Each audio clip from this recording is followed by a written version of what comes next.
It's difficult to think of a scenario where being brave would be a negative mindset for you to be able to tap into, because bravery affords new options you haven't previously considered. If you're a coward, you don't have certain options on the chessboard because you simply don't have the bravery to make X moves. But if you are brave, you can analyze these moves. So you have a whole bunch of moves that most people don't have. Most people do not have the bravery to consider alternate paths. You need to be able to look at the chess moves that most people will not be prepared to make, and most people live very afraid. So bravery is an extremely important skill to hone. It's something you should practice. You should often sit and think, what would be the bravest decision I could make in this scenario? What would be the bravest one I could possibly make? And consider it. I'm not saying do it, but you should get in the mental model of considering it. Because quite often when you're a coward, brave decisions don't even cross your mind, ever. They don't even cross your psyche. They're not even something that's interesting to you. You haven't trained your mind to consider them. So you need to train your mind to consider bravery, because bravery is something that is going to universally apply throughout your life. It doesn't matter if you're rich, it doesn't matter if you're poor, it doesn't matter if you're in Thailand, it doesn't matter if you're in Peru. Having the option to be extremely brave and consider the options which are afforded only to a brave person is going to be something which is always going to benefit you. So it's very important that you consider and think about bravery as a whole, something I want you to hone. This life is sales. Convincing a woman to love you is sales. Work is sales. Life is sales. So, fantastic thing to learn. Boxing, once again, fantastic thing to learn. It's very good.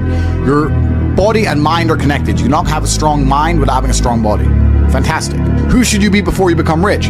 Well, money is an amplifier. Money's not going to change who you are. It's going to amplify who you are. If you're a good person, it'll make you a very good person. If you're a bad person, it'll make you a very bad person. If you're a weak person, it'll make you very weak and cowardly and scared. If you're a strong person, it'll make you very brave. Money amplifies. So you actually kind of have to hope that you don't get rich too early before you've struggled enough, because men are built on the back of struggle. You have to go through pain and terrible things as a man and struggle constantly to be a good man. No man who has not struggled is a good man or good at being a man. But don't worry, I think God has a plan for you. You should be trying your absolute best to get rich all of the time. You should be struggling and working as hard as possible. And all of those lessons that will come with all the suffering and the difficulty will be amplified by the time you're a multimillionaire and you become the best version of yourself. That's how you become a top G. Wake up every day and be prepared to give 100% focus to all of the things you do. That's all you have to worry about. It's kind of like, if you worry about the work, the results come. The results are easy. Guys, money is easy. Money is easy. Women are easy. The life you want is easy. All you have to do is fall in love with the work. If you fall in love with the work, fall in love with being good at doing your work, getting it done, never missing a day, because the easiest way to make sure you never miss a lucky day is to try every single day. Lucky days exist, and you're never going to know if you have a lucky day or not unless you try every single day. Then you're never going to miss any lucky days, and you're going to pull it off, and you're going to realize it wasn't actually that difficult. All it took was consistency and constant effort, never being lazy and doing everything I'm supposed to do properly. When you tolerate something, you're admitting you deserve it. You're going to get exactly what you deserve in life, from women, from masculine friendship, financially, respect on the street, luck. You get the luck you deserve. If you try your very best in all things, and you pray, and you're really thankful to God, and you say thank you all the time, you start to become very lucky. Lucky things start to happen. You get the luck you deserve when you try. It's truly remarkable. When a woman looks at you and goes, he can do anything he says he's going to do, that's when you become instantly attractive. Competence is extremely important. That's the masculine world. And peacocking built this world. Don't let losers and brokies sit and say to you, oh, all our graves are the same, it doesn't matter. No, it does matter. You were not born to suffer and die without being remembered or leaving a mark on this planet. You weren't born for that. You were born to do something great and to be remembered. You were born to leave offspring which are so fantastic, raised in your image, that you, by proxy, are discussed into eternity. Your bloodline becomes synonymous with competence and capability. That's why you were born. The reason the male peacock shows its feathers is to say, look what I have. There is nothing wrong with that. That's what built the modern world. All of the explorers who risked their lives on the 7 seas did it to say, look what I did. The most beautiful buildings around you, the cathedrals, all these things that were built by men saying, look what we have done. We have done something other people cannot do. Flexing, in and of itself, is not a stupid idea. It's actually a biological norm amongst men. Don't be confused. You don't want to flex masculinities. You want to flex capabilities. You want to flex competence. You want to flex, look what I can do, which others cannot do. And respect often lies on the other side of fear. If there's a decision that everybody's afraid to do, but you do it, that is what's going to get you respected by your peers. But masculine brotherhood has been the basis of keeping you accountable. It's very easy for you to become the best version of yourself if all the men around you are pushing you all of the time. And they're ensuring that they are being their best selves, which is constantly pushing and striving towards successes. This is what you're supposed to do. You always have. This is why even boxers, although they fight alone, they train as part of a camp with other boxers. You're always pushing yourself all of the time. That's the primary objective of masculinity, is to leave your mark on the world. And it's easiest to do that if you have brothers behind you who are pushing you to be your best self. I don't know how to keep that fire going. What should I do? This is a really interesting question, actually, because it amazes me that so many people in the world still today, even though we have instant access via social media to the truly successful, believe anything they've done matters. So you've made 100 grand. You're still poor. That's nothing. That is nothing. 100 grand is nothing. It is my cigar bill for a month. It's nothing. You've changed nothing. You've achieved nothing. You need to compare yourself always and constantly to somebody who is outperforming you. You need to stop being so happy with yourself for these tiny little successes. This is what they teach inside of common pop psychology classes. Yeah, and take the small success and be happy with it and put little milestones and reward yourself for achieving the little milestone. No, that's not what you should do. The point is, the fact you could have a little tiny success and quit shows that there's something wrong with your mentality and your firmware in the first place. You don't know what success is.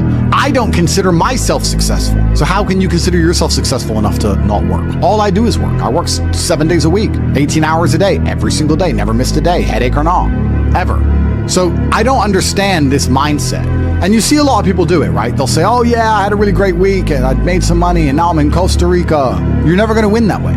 People often say to the extremely wealthy people, why do you work all the time? All you do is work. If I was as rich as you, I'd just go on holidays. Not understanding that the kind of person who goes on holidays when they have money is not the kind of person who becomes truly rich. The kind of people who become truly rich are the people who work every day no matter what, which is why all of the people who are truly rich are workaholics, because it's the only way to really get there. You can get to a certain point once you're a trillionaire, you're Jeff Bezos or whatever, that you can take some days off. I'm not saying that, but the point I'm making is you need to fall in love with being happy with yourself for how hard you've dedicated yourself to a task. That needs to be more satisfying to you than relaxing. Relaxing is probably the most boring thing you can possibly say for me to do. Say, Andrew, do you want to go relax? I say, what do I do? Stare at a wall? That sounds terrible. Nothing is worse than relaxing. I don't want to relax. I want to work. That's all I want to do is work. Because if I work and I achieve things, I feel good inside. I got something done. I feel good. I feel happy. If I just relax, nothing's been achieved, so I don't see the point of it. It doesn't even relax me. In fact, it makes me very anxious. So then I feel more stressed than if I was just doing the work in the first place, which is why relaxing is impossible for me. And he said, well, it sounds like you have an anxiety disorder. If it's a disorder that allows me to constantly work all of the time and never be happy unless all of my work is complete, thank God I have it, because if I didn't have this disorder, I'd be a normal jackass like you. Guys, time is running out for a chance to win. It truly is. You guys are truly running out of time. It's very important that you get your act together quickly. So if you want to call it anxiety disorder, then get one. Don't be talking about headaches. Don't be talking about working. Don't be arguing with women. You have things to do, right? It doesn't matter if you have a headache or not. You must work. Anxiety sounds like free energy. Could give me more. Absolutely. Anxiety is exactly that. It's free energy. Nervousness is free energy. The inability to rest or relax or sleep is free energy. You just have to have the discipline to direct it in the correct directions. You need to sit at home and feel this fire inside of you, because you do not have all of the money you want, all of the respect you want, and your name has not been echoed into eternity. You're not etched into the halls of history. You need to take all of that fire inside of you and all of that anger and direct it at one task. And you need to try your absolute best to ensure you succeed in that task. It's down to you. I can't drag you across the finish line. I can only show you where the race is and try and hype you up before you run. I can take you to the start line. I can tell you you can do it. I can tell you how fantastic it is when the race is over. I can tell you it is worth it, but you have to be the one to run the race. I can't carry you. If you're gonna ask me stupid questions about headaches, you're never gonna make it. There's gonna be a huge contingent of the populace that never make it. But when you do, it is worth it because you're remembered. And that's the whole point of being alive as a man in the first place, is to go down in history. It's not to go through life comfortably. It's not to go through life without struggle, without pain. The point of being a man in the first place is so that you suffer enough for people to remember you. to die for something, to live for something. That's the whole point in all of this. There's nothing else to do and make your name synonymous with something fantastic which has affected humanity and culture. That's all it's about. And it's very difficult to do that if you're insignificant and broke and lazy and stupid with a fucking headache. I don't think most of you realize that you do not have time. Everything is time. Time can be converted into anything. We all know time can be converted into money. People say often, time is money. This is true. Money is also time. You spend money to save time. Time is the enemy of the rich man, so he takes a private jet to save time. Money is the enemy of a poor man, so he waits for the bus to save money. But they're the same thing, money and time. So when I say you don't have time, this is something you need to remember because it's extremely important and you can apply it to most things. You do not have time to have a headache. Do you understand? I'm not saying you don't have a headache. I'm not saying your head doesn't hurt. But you don't have time for it to affect your life. You do not have the waking hours. You are being outcompeted and crushed by people who are more powerful and more connected than you'll possibly ever be. By people who know things you do not know. You do not have time to have a headache. It's simply not acceptable. How do you perform when you have headaches is a stupid question. The fact you've even framed it in that way shows that you don't understand the world. I'll give you another example. You don't have time to argue with your woman. Your woman started an argument today or yesterday, whatever, and you've been texting back and forth. You don't have time. You have things to do. There's unlimited work in the universe. You don't have time to have a headache or message girls or scroll Instagram. You don't have time for any of these things. Time is your lifeblood. It's all you've got. You can turn time into reputation. You could turn time into global fame. You could turn time into respect. You could turn time into a fantastic body. You could do anything with your time. You could choose a random embassy. You could choose a random country that you have beef with. Chile. And you could go stand outside the Chilean embassy with a sign saying, "Down with Chile," for no reason. But if you stood there every single day, after about 2 years, people would be like, who is this guy and why does he hate Chile so much? You can turn your time into anything you want. So how are you going to waste it sitting around saying, I have a headache? Boo boo, I have a headache. But the question is framed incorrectly. If I have a headache, I don't care. And one of the main reasons I don't care is because my enemy doesn't care. You know, when I got injured when I was training for fights, my coach would often say to me, is your enemy going to hit you less or show you mercy because of this injury? If you say, okay, we're about to fight, but halfway through the training camp, I hurt my foot, so, take it easy. No, he's going to try and destroy me anyway. So if he doesn't care, why do I care? And why does my coach care? Nobody cares. The people who are trying to steal your woman, and trust me, everyone is.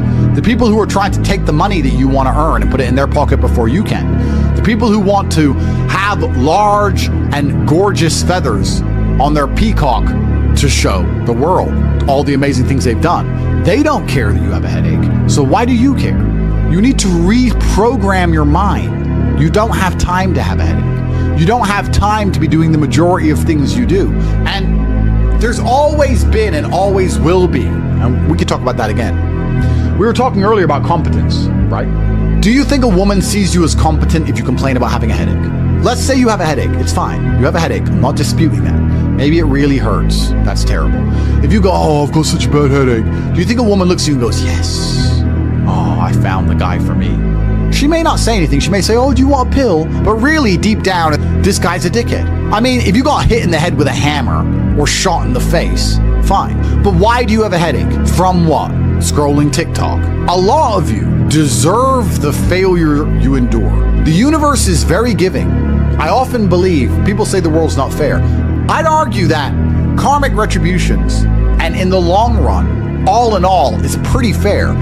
Karmic retributions are real. In the end, God gives you exactly what you deserve. So if you're not happy with your life, you have to ask yourself, do you really deserve more? Have you really tried 100% of the time? Did you ignore that headache? Are you as competent as you could possibly be? Have you given 100% every time you've done anything? No. You deserve what you have. You deserve your mediocrity because you're an average person. You want a Lambo and these women and a boat and whatever else you want because you see it on Instagram. But wanting something and deserving something are very different things. If you truly deserved it, you'd be working for it in a way that ensures it would be given to you by the universe. Every single thing I've ever wanted, I have got. Maybe not instantly, maybe not easily. In fact, certainly not both. It was always difficult and it always took time, but I really wanted them, so I always got them. And I put in enough work to show God and show the universe I deserved them, so he gave them to me. I cannot remember a single time, and I state this as a matter of fact, this is not hyperbole, I cannot remember a single time I have ever decided not to do something that must be done because I had a headache. Ever. It is easier if you enjoy it, because you do not struggle with lack of motivation or lack of interest. For me to say you could honestly be world champion at something you hate is a lie. You can, however, be competent at things you don't like. You can be very good at something you don't like doing. To be the best in the world, you probably have to fall in love with it. But the way you do anything is the way you do everything. And you can fall in love with the idea of being good in general. So anything I do, I don't want to be bad at. I either don't do it or I try my very best all the time to become extremely good at it. I don't see the point in doing anything and being mediocre or being bad at it. What's the point? If I'm going to speak on podcasts, I want to be good at it. Anything I'm going to do, I want to be good at. Now, you should have enough respect for yourself that you're prepared to always put in the effort to give your best 100% because it is a habit. You should always give your best at anything you do. When you pick up a video game, you should give your best. When you drive a car, you should attempt to drive as efficiently as possible, using the brake as little as possible to not waste fuel, to make sure there's no close calls, no sudden braking. Most of you are just getting in your car and driving like a jackass from point A to point B, not trying to actually go, you know what, let me drive and pretend I have the queen in the back seat and I can't even brake suddenly. And I only have a fraction of fuel. How far can I go if I very smoothly, very calmly anticipate the traffic in advance, move my car in and out of the car so I barely have to brake, keep moving slowly and smoothly? Let me try and get good at this. The way you do anything is the way you do everything. And it is a habit to be good at things. There's nothing wrong with just being good at things. To be the best in the world, you have to love it. That's true. But you're not going to love the majority of things you do. That's not realistic. The world's not going to afford you a life where everything you do you're in love with. In fact, you're going to end up doing a whole bunch of things you don't want to do. And the life hack is, if you enjoy getting better at things, then you can be doing something you don't want to do better than you previously done it, and now you enjoy doing it because you were more competent and more capable at said task. You are now better at said task. Every single thing I approach with vigor because I like being good at things. And that's not because I'm arrogant. That's because I have enough respect for myself, and more importantly, I have enough respect for the people I love to know that I need to be good at things. When my children, or when my women, or my family, or my people who rely on me, my brothers, anybody comes to me expecting me to do something for them, I need to have enough respect for them to know that I'm good at what they ask me to do. And if I don't know what they want me to do, or I'm not particularly good at it, I'm at least good at learning. You can become good at learning so that you learn things faster. Good at concentrating. Good at taking a scenario seriously. These are all basic life skills that go along with bravery. That's going to put you in a competitive bracket amongst the masculine realm which exists today, because most people can't even focus. Most people can't even focus or try hard at anything. So to answer the question, can you become world champion without loving boxing? No, you can't become the best in the world. However, you can become very good at it because you can have enough discipline to ensure that you go to training, and you can make sure that you're the kind of person who, if you're going to go to training, you're going to try your best. Guys, you're going to go to training for an hour. Whether you try hard or don't try hard, you're going to spend an hour in the boxing gym. There is no reason to not try. That is a learned habit. And what you often find with people who need to be motivated into things, because they're not disciplined enough to do things and not disciplined enough to do things properly, they'll go and say, I went to boxing training, as if that's all that it's about. It's not about going to the training. It's about trying hard in the training. It's about giving it your all. It's about dedicating yourself. You're going to give an hour up anyway. There's no reason to not try. Most people go through their entire adult life without trying 100% hardly ever. Think about it. Even when you go to the gym, you don't try 100%. You try 60%, 70%. You don't try 100% at home. What do you try 100% with? Do you really try 100% with work? Are you really moving that mouse as quickly as you possibly can? No, you're not trying. So you have people who have gone through life and are going through life without even giving 100% of what they've got ever. And it's interesting because we're entering the most competitive period of human history. So you need to get very good at everything you do, all of the time. You'll learn a lot of lessons about psychology in the boxing room. Now, they're not related, technically. One's exercise, one's the psychology of people. But you'll learn in the fight ring, you'll learn that you're not tired when you're winning. You're tired when you're losing. that once you start to win, you get to find unlimited energy from the universe from somewhere, and you just continue to push forward, no matter how hard it is. Winning is easy. It's trying to turn it around when you're losing that is difficult. You take this lesson from boxing and you apply it to everything else in life. You apply it to money and say, once I start to make money, I know I will have endless motivation to keep making money. It's just hard to make money in the first place. It's hard to get over that hurdle, but once I get going, it's easy.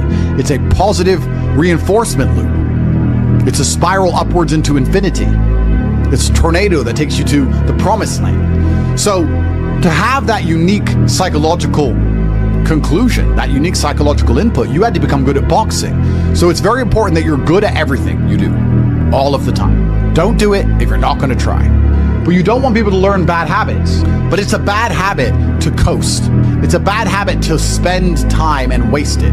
It's a bad habit to go, I tried, I went, I didn't give it my all, but at least I went. You see this kind of cope online all the time. Yeah, at least I went. It's going that matters. That's not true. It's trying that matters. So you see this kind of cope. Yeah, well, I didn't feel like going to the gym, but I went and just had a light session. Why? You went anyway, so why did you have a light session? If you're gonna go, do it. If you're gonna do it right. There's no point in half doing anything. You may as well have not done it at all. So this idea you can coast through things, this idea you can lazily try or pretend to try or just showing up counts, I dispute all of that absolutely.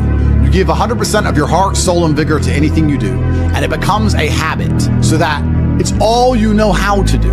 Before you know it, you're driving a car trying to do it as well as possible. And you're having a conversation trying to be as clear and compendious and concise as possible. And you're trying to make money as much as possible, as efficiently as possible. And you're trying to educate your children as well as possible. You're trying to protect your family as much as possible. You're trying to get as strong as possible. Because all you know is maximum limits. That's all you've ever done. You've never done any of this, that garbage can go out the window. So you need to get good at getting good at things, and you need to get good at trying 100% at all things, whether you like them or not, and this will give you a base level of competency in all realms, even if you're not in love with said task.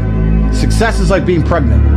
Everyone says congratulations, but nobody knows how many times you get fucked. Absolutely.